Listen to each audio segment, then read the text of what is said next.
20 of our journey through the Jesus Storybook Bible by Sally Lloyd-Jones.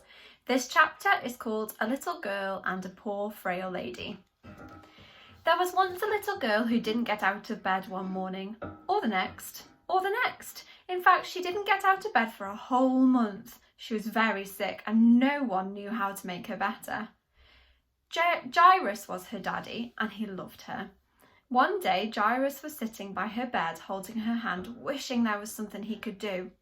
"I know," he said, and he jumped to his feet, put on his coat, kissed his daughter, ran down the steps, past the servants, out of the house, through the gates, along the road, into the town, up the steps, and into the temple. He fought his way through all the people until, at last, he found who he was looking for.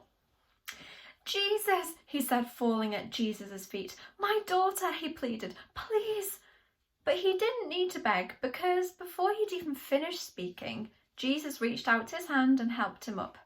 "I'll come at once," Jesus said. Jairus' eyes filled with tears. Jesus was coming. It would all be all right. In those days, of course, they didn't have ambulances, so they had to go by foot. Jesus' helpers knew that if he would heal the sick girl, then they must hurry. If Jesus didn't get there soon, it would be too late.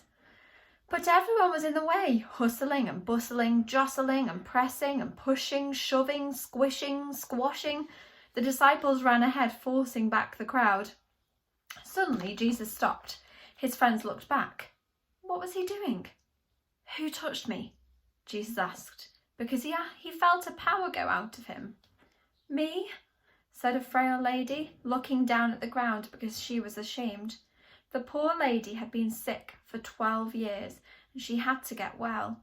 She knew if she only touched Jesus' coat, she would be healed. So she touched his coat and instantly she was well.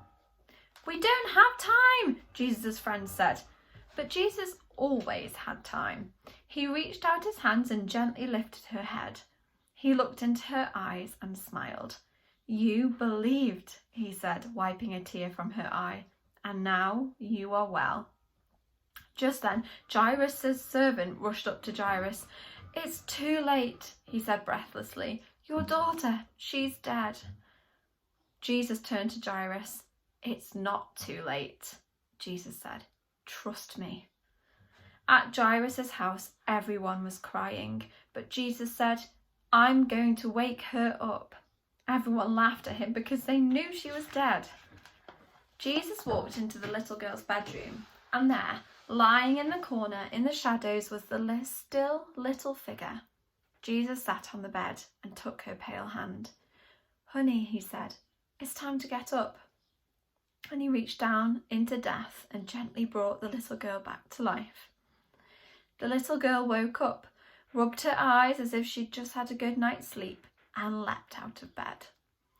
Jesus threw open the shutters and sunlight flooded the dark room. "Hungry?" Jesus asked. She nodded. Jesus called to her family, "Bring this little girl some breakfast." Jesus helped and healed many people like this. He made blind people see.